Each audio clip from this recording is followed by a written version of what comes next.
एक बार एक बूढ़ा राहगीर सड़क पर चला जा रहा था और रात होने वाली थी। बूढ़े ने किसी के यहाँ पनाह लेने की सोची। उसने एक घर के दरवाजे पर दस्तक दी। वह घर एक धनवान का था। बूढ़ा बोला, क्या आप रात बिताने के लिए मुझे अपने घर में जगह देंगे? घर की अमीर मालकिन बूढ़े को बुरा भला कहने लगी और बोली, निकल जाओ यहाँ से, तुम्हारे लिए यहाँ जगह नहीं है। बूढ़ा आगे चल दिया। आगे चलकर उसे एक गरीब का घर दिखाई दिया और बोला, क्या मैं यहाँ रात बिता सकता हूँ? बाबा, अंदर चले आओ। अंदर से आवाज आई। गरीब मालकिन ने कहा, आप यहाँ रात बिता सकते हैं। बूढ़े ने देखा कि उसके घर में बहुत गरीबी थी। मालकिन के बच्चे फटे हाल थे और रात को गरीब मालकिन ने जो कुछ उसके पास रूखा सूखा था भोजन के रूप में बूढ़े को परोस दिया। बूढ़े ने भोजन किया और सो गया। सुबह उठने पर बूढ़े ने घर की मालकिन का शुक्रिया अदा किया और वहां से रवाना होने लगा। रवाना होने से पहले उसने गरीब औरत से कहा, तुम जो काम सबसे पहले शुरू करोगी, शाम तक उसे ही जारी रखोगी। बूढ़े के जाने के पश्चात गरीब मालकिन अपने बच्चों की कमीज सीने की सोचती है, क्योंकि उसके पास कुछ नया कपड़ा था।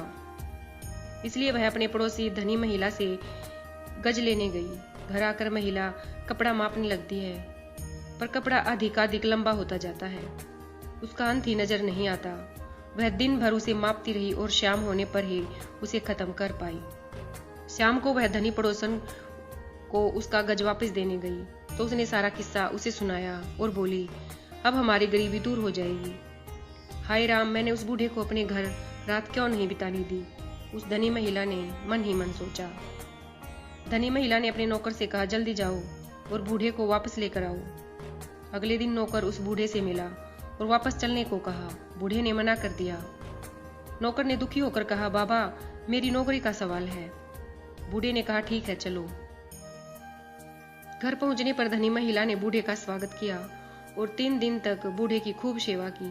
मीठी मीठी बातें करती, पर मन ही मन गुस्से से उबलती रहती। न जाने वह बूढ़ा खुसट अब यहाँ से जाएगा। चौथे दिन बूढ़े ने वहां से चलने की तैयारी की। बूढ़ा चुपचाप फाटक तक पहुंचा और बिना कुछ बोले वहां से बाहर निकल गया। तब वह औरत बोली, मैं क्या करूं बाबा, मुझे भी बताते जाओ। बूढ़े ने कहा, तुम जो काम सुबह सबसे पहले शुरू करोगी वही शाम तक करती रहोगी। धनी महिला भागकर अंदर गई और कपड़ा मापने के लिए गज उठाया, मगर तभी उसे जोर से छींक आई। इसके बाद वह बिना रुके दिन भर शाम तक चीखती रही। इस तरह उसी ईर्ष्यालु धनी औरत को अपने किए का फल मिल गया। धन्यवाद।